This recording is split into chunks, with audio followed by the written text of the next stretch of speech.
بسم اللہ الرحمن الرحیم۔ السلام علیکم۔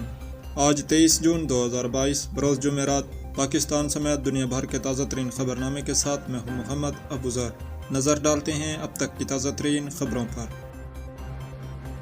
ٹی ٹی پی سے مذاکرات، سلامتی کمیٹی کا پیش رفت پر اظہار اطمینان۔ وزیر اعظم ہاؤس میں قومی سلامتی کمیٹی کے اجلاس میں دی گئی بریفنگ میں بتایا گیا کہ تحریک Taliban Pakistan T T P کے ساتھ افغانستان کی حکومت کی سہولت کاری سے بات چیت کا عمل جاری ہے۔ بدھ کے روز وزیر اعظم شہباز شریف کی قیادت میں اسلام آباد میں ہونے والے اجلاس کے اعلامیہ کے مطابق ٹی ٹی پی کے ساتھ حکومتی قیادت میں سول اور فوجی نمائندوں پر مشتمل کمیٹی آئین پاکستان کے دائرے میں بات چیت کر رہی ہے، جس پر حتمی فیصلہ آئین پاکستان کی روشنی میں پارلیمنٹ کی منظوری مستقبل کے لیے فراہم کردہ رہنمائی اور اتفاق رائے سے کیا جائے گا۔ قومی سلامتی کمیٹی کے اجلاس میں قومی پارلیمانی و سیاسی قیادت، ارکان قومی اسمبلی و سینٹ و عسکری قیادت نے شرکت کی۔ اعلامیہ کے مطابق اجلاس کو پاکستان افغانستان سرحد پر انتظامی امور کے بارے میں بھی آگاہ کیا گیا۔ پاکستان افغانستان میں امن و استحکام کے لیے اپنا تعمیری کردار جاری رکھے گا۔ اس امید کا اظہار کیا گیا کہ افغانستان کی سرزمین کو پاکستان کے خلاف استعمال نہیں ہونے دیا جائے گا۔ آج پاکستان کے کسی حصے میں بھی منظم دہشت گردی کا کوئی ڈھانچہ باقی نہیں رہا۔ اجلاس کے شرکاء کو ٹی ٹی پی کے ساتھ ہونے والی بات چیت کے بارے میں بھی تفصیلات سے آگاہ کیا گیا۔ اعلامیہ کے مطابق سیاسی قیادت نے معاملات سے نمٹنے کی حکمت عملی اور اس میں پیش رفت پر اطمینان اظہار کیا۔ اجلاس کے بعد وفاقی وزراء رانا ثناءاللہ اور مریم اورنگزیب نے قومی سلامتی کمیٹی اجلاس پر بریفنگ دی۔ وزیر داخلہ رانا ثناءاللہ نے بتایا کہ قومی سلامتی کمیٹی اجلاس میں عسکری و سیاسی قیادت نے شرکت کی اور اجلاس کو اہم قومی معاملات پر تفصیلی بریفنگ دی۔ وزیر داخلہ نے کہا کہ عمران خان سیاسی طور پر زندہ رہنے کے لیے آئے روز نئے شوشے چھوڑ رہے ہیں۔ وزیر داخلہ نے کہا کہ عمران خان سیاسی طور پر زندہ رہنے کے لیے آئے روز نئے شوشے چھوڑ رہے ہیں۔ یو ٹرن ماہر سے پوچھا جائے کہ امریکی سازش کا بیانیہ کہاں گیا۔ انہوں نے مزید کہا کہ گزشتہ حکومت نے 4 سال لوٹ مار کا بازار گرم رکھا۔ فرح گوگی اور بشرا بی بی کے نام پر کرپشن میں فرنٹ ویمنز کے طور پر سامنے آ رہے ہیں۔ پی ٹی آئی کے رہنماؤں کی جانب سے نیب ترمیم کے حوالے سے غلط بیانی کی جا رہی ہے۔ نیب ترمیم کے بعد کسی کے نہ پکڑے جانے کا تاثر بے بنیاد ہے۔ عمران خان اداروں کا غلط استعمال کرتے رہے۔ انہوں نے شہباز شریف کے خلاف نیب کے جھوٹے مقدمے بنوائے۔ شہباز شریف کے خلاف ایک دھیلے کی کرپشن ثابت نہیں کی جا سکی۔ رانا ثناءاللہ نے مزید کہا کہ گزشتہ 4 سالوں میں عمران خان کا واحد ایجنڈا صرف اور صرف سیاسی انتقام رہا۔ پاکستان کا چین کے ساتھ $2 ارب 30 کروڑ قرضے کا معاہدہ طے پایا گیا۔ پاکستان کے وفاقی وزیر خزانہ مفتاح اسماعیل نے کہا کہ چین کے بینکوں نے آج پاکستان کو $2 ارب 30 کروڑ قرضے کی فراہمی کے معاہدے پر دستخط کر دیے۔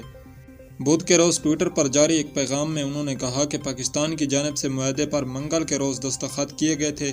توقع ہے کہ چند روز میں یہ رقم وصول ہو جائے گی۔ ان کا مزید کہنا تھا کہ ہم اس معاہدے میں سہولت کاری فراہم کرنے پر چین کی حکومت کے شکر گزار ہیں۔ دوسری جانب پاکستان اور IMF کے درمیان قرضہ پروگرام کی بحالی کے لیے جاری مذاکرات کامیابی کے قریب پہنچ گئے۔ وزارت خزانہ کے مطابق حکومت نے سالانہ 6 سے 12 لاکھ روپے کمانے والے افراد پر 2.5% انکم ٹیکس لاگو کرنے اور پیٹرولیم مصنوعات پر بتدریج 50% فی لیٹر وصول کرنے کی یقین دہانی کرا دی ہے۔ وزارت خزانہ نے میڈیا کو بتایا کہ بین الاقوامی مانیٹری فنڈ IMF کے ساتھ معاشی اقدامات اور بجٹ اہداف پر اتفاق رائے ہوا ہے، جس کے بعد عالمی ادارے کی جانب سے قرضہ پروگرام بحال ہونا یقینی ہو گیا۔ پاکستان میں IMF کے نمائندے نے بتایا کہ پاکستانی حکام سے مذاکرات میں بجٹ 2023 اور 22 سے متعلق اہم پیش رفت ہوئی۔ IMF کے عملے اور پاکستانی حکام کے درمیان بات چیت جاری ہے، جس کا مقصد نئے سال میں مائکرو اکنامک استحکام کو مضبوط بنانا ہے۔ وزارت خزانہ کے حکام کے مطابق اگلے چند روز میں IMF سے اکنامک اینڈ فائنینشیل پالیسی کا مسودہ ملتے ہی اسٹاف کی سطح پر معاہدہ طے پایا جائے گا، جس کے بعد IMF کا ایگزیکٹو بورڈ $1 ارب کی اگلی قسط کی منظوری دے گا۔ پاکستان کو $6 ارب کے قرضے پروگرام میں سے $3 ارب پہلے ہی مل چکے ہیں۔ قرضہ پروگرام رواں سال مارچ سے تعطل کا شکار ہے۔ سندھ ہائی کورٹ نے عامر لیاقت کے پوسٹ مارٹم کا فیصلہ معطل کر دیا۔ سندھ ہائی کورٹ نے رکن قومی اسمبلی اور معروف T V anchor Aamir Liaquat حسین کے پوسٹ مارٹم کے حوالے سے جوڈیشنل مجسٹریٹ شرکی کا فیصلہ معطل کر دیا ہے۔ بدھ کے روز عامر لیاقت کے اہل خانہ نے ان کی قبر کشائی اور پوسٹ مارٹم روکنے کے لیے سندھ ہائی کورٹ سے رجوع کیا تھا۔ درخواست میں استدعا کی گئی تھی کہ جوڈیشنل مجسٹریٹ نے 23 جون کو عامر لیاقت حسین کے پوسٹ مارٹم کے لیے قبر کشائی کا حکم دیا، عدالت اس حکم کو کالعدم قرار دے۔ ڈاکٹر عامر لیاقت کے دونوں بچے اور وکیل ضیاء اعوان عدالت کے روبرو پیش ہوئے۔ جسٹس محمد جنید غفار نے استفسار کیا کہ جوڈیشنل مجسٹریٹ فیصلے میں کیا غلط ہے۔ درخواست گزار کے وکیل ضیاء اعوان نے موقف اپنایا کہ جس نے پوسٹ مارٹم کی درخواست دی ہے وہ رشتہ دار نہیں، ایسا تو کل کوئی بھی آ سکتا ہے۔ عدالت نے سوال کیا کہ کیا جوڈیشنل مجسٹریٹ کے روبرو آپ کو موقع دیا گیا، جس پر انہوں نے بتایا کہ ہمیں سنا گیا مگر ہم مطمئن نہیں، کسی فین کو پوسٹ مارٹم کا کوئی اختیار نہیں، ایسا ہوا تو کل غلط مثال قائم ہوگی۔ عدالت نے ایڈوکیٹ ضیاء اعوان کو جوڈیشنل مجسٹریٹ کا تحریری فیصلہ پڑھنے کا حکم دیا جو انہوں نے پڑھ کر سنایا۔ سندھ ہائی کورٹ نے ڈاکٹر عامر لیاقت کی قبر کشائی سے متعلق حکم معطل کرتے ہوئے سیکرٹری صحت اور میڈیکل بورڈ کو نوٹس جاری کر دیے۔ کیس کی مزید سماعت 29 جون تک ملتوی کر دی گئی۔ سابق وزیر اعظم اور تحریک انصاف کے چیئرمین عمران خان نے کہا کہ میں نے کبھی نہیں سوچا تھا کہ اپنا آرمی چیف لاؤں گا۔ بدھ کے روز اسلام آباد میں سیمینار سے خطاب کرتے ہوئے عمران خان نے کہا کہ نواز شریف ہمیشہ میرٹ کی خلاف ورزی کر کے اپنی مرضی کا آرمی چیف لاتا رہا۔ ان پر خوف طاری ہو گیا تھا کہ میں جنرل فیض کو لانا چاہتا ہوں۔ انہوں نے کہا کہ میں 26 سال پہلے کہتا تھا کہ نواز شریف اور آصف زرداری چور ہیں، میں نے اس وقت ان کے خلاف جہاد شروع کیا تھا۔ نواز شریف کا مقصد ہر ادارے کو کنٹرول کرنا ہے جو اس کی کرپشن کے لیے خطرہ بنتا ہے۔ چیئرمین تحریک انصاف نے مزید کہا کہ مجھے اپنا آرمی چیف رکھنے کی کوئی ضرورت نہیں، ہم نے اپنی کوئی چوری نہیں چھپانی۔ انہوں نے یہ کہا کہ عمران خان اپنا آرمی چیف رکھوانا چاہتا تھا۔ اس نواز شریف نے کہا کہ یہ آرمی چیف رکھوا کر 15 سال تک رہ جائے گا اور پھر یہ ہٹایا ہی نہیں جا سکے گا۔ اس پر بھی غور کرنا چاہیے کہ کیا اس کا مطلب یہ ہے کہ کوئی اور آرمی چیف آئے گا تو اس کا احتساب رک جائے گا؟ اس کا یہ بھی مطلب ہے کہ کیا اپنا آرمی چیف چاہے کہ وہ ان کی مدد کرے؟ پہلی چیز تو اس نے کہا کہ عمران خان اپنا آرمی چیف رکھوائے گا۔ میں آج آپ سب کے سامنے ایک چیز واضح کرنا چاہتا ہوں۔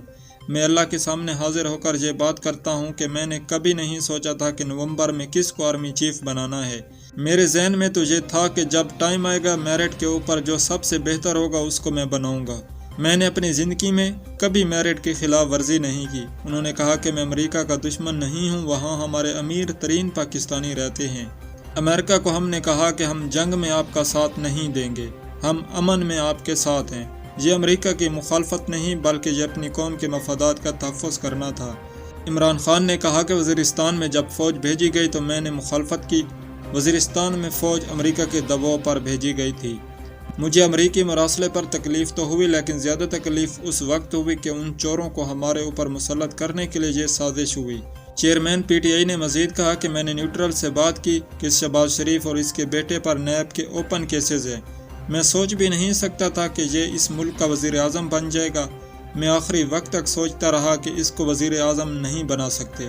انہوں نے اپنے خطاب کے آخر میں سوال اٹھاتے ہوئے کہا کہ میرا اپنے نیوٹرل سے سوال ہے کہ اگر گھر میں ڈاکہ پڑ رہا ہو کیا چوکیدار نیوٹرل رہ سکتا ہے؟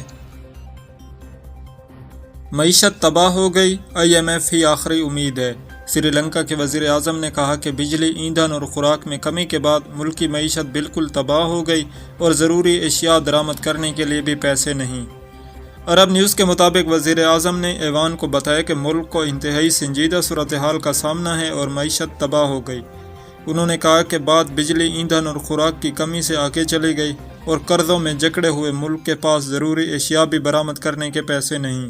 خیال رہے کہ رانال وکرم سنگھ نے مئی میں وزیر اعظم کا منصب سنبھالا تھا اور وزیر خزانہ کی حیثیت سے بھی فرائض نبھا رہے ہیں۔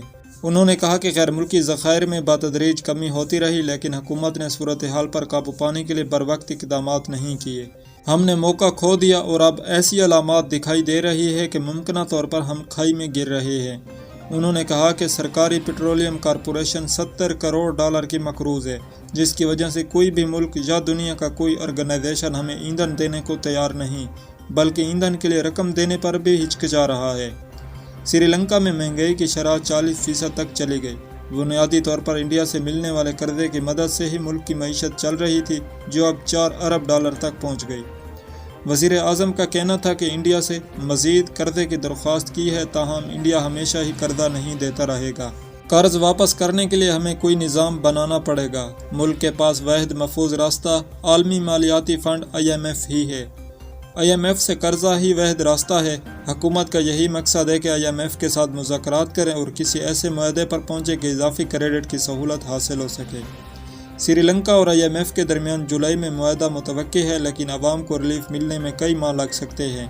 کولمبو میں ایڈوکیٹ انسٹیٹیوٹ نامی تھنک ٹینک کے چیئرمین مرتضیٰ جعفری نے عرب نیوز کو بتایا کہ جولائی کے وسط میں IMF کے ساتھ معاہدہ متوقع ہے، تاہم اس کے لیے عالمی فنڈ کے بورڈ کی جانب سے منظوری درکار ہوگی، جس میں کئی ماہ لگیں گے۔ انہوں نے کہا کہ سری لنکا پہلے بھی 16 مرتبہ IMF کے پاس جا چکا ہے اور عالمی فنڈ کی تجویز کردہ اصلاحات سے معاشی استحکام ممکن ہے۔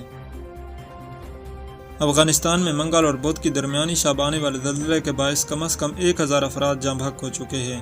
پکتیکا کے انفارمیشن اینڈ کلچر ڈپارٹمنٹ کے سربراہ محمد امین حذیفہ نے صحافیوں کو بتایا کہ ہلاکتوں کی تعداد میں اضافہ ہو سکتا ہے، لوگ ایک کے بعد دوسرے کی قبر کھود رہے ہیں۔ حکام نے بتایا کہ ریکٹر اسکیل پر زلزلے کی شدت 6.1 تھی۔ پاکستان کے وزیر اعظم شہباز شریف نے زلزلے کے باعث افغانستان میں ہلاکتوں پر افسوس کا اظہار کرتے ہوئے کہا کہ اس مشکل وقت میں پاکستان پڑوسی ملک کی مدد کرے گا۔ قبل ازاں طالبان انتظامیہ کی ڈیزاسٹر مینجمنٹ اتھارٹی کے سربراہ محمد نسیم حقانی نے بتایا تھا کہ زیادہ تر ہلاکتیں صوبہ پکتیکا میں ہوئی، جبکہ سینکڑوں کی تعداد میں لوگ زخمی بھی ہیں۔ رپورٹ کے مطابق مشرقی صوبے ننگرہار اور خوست سے بھی ہلاکتوں کی اطلاع ملی ہے۔ ایسوسی پریس نے افغانستان کی سرکاری نیوز ایجنسی کا حوالہ دیتے ہوئے بتایا کہ متاثرہ علاقوں میں امدادی کارکن ہیلی کاپٹر کے ذریعے پہنچ رہے ہیں۔ امریکہ میں ہتھیاروں کی روک تھام کا بل درست سمت میں پہلا قدم۔ امریکی سینیٹ نے کئی دہائیوں بعد ملک میں ہتھیاروں کی روک تھام کے لیے قانون منظور کرنے کی طرف پہلا قدم اٹھایا۔ برطانوی خبر رساں ادارے AFP کے مطابق منگل کو سینیٹرز نے شہریوں کو ہتھیار رکھنے کے قانون گن لا کو سخت کرنے کے اقدامات کی فوری منظوری کے حق میں ووٹ دیا۔ قانون سازی میں ایسے دفعات شامل ہیں جن سے ریاستوں کے ان لوگوں کی پہچان سے ہتھیار دور رکھنے میں مدد ملے گی جو اپنے یا دوسروں کے لیے خطرہ سمجھے جاتے ہیں۔ نیو یارک کی گروسری سٹور اور ٹیکساس کے سکول میں فائرنگ کے واقعات کے حوالے سے حکام نے بتایا تھا کہ اس جرم کا ارتکاب 9 عمر افراد نے کیا۔ ٹیکساس اور نیو یارک میں فائرنگ کرنے والوں کی عمریں 18 سال تھی، جنہوں نے خود خریدے ہوئے رائفل کا استعمال کیا۔ سینیٹ کے رہنما نے کہا کہ وہ توقع کرتے ہیں کہ بل رواں ہفتے منظور ہو جائے گا۔ دوستو، یہ تھی اب تک کی تازہ ترین نیوز اپڈیٹ۔ مزید اسی طرح دنیا بھر کی تازہ ترین خبروں سے باخبر رہنے کے لیے چینل کو ضرور سبسکرائب کریں۔ اگر یہ ویڈیو فیس بک پر دیکھ رہے ہیں تو ہمارے پیج کو لائک اور فالو ضرور کریں۔ اب سب دوستوں کے قیمتی وقت کا شکریہ۔ السلام علیکم ورحمۃ اللہ وبرکاتہ۔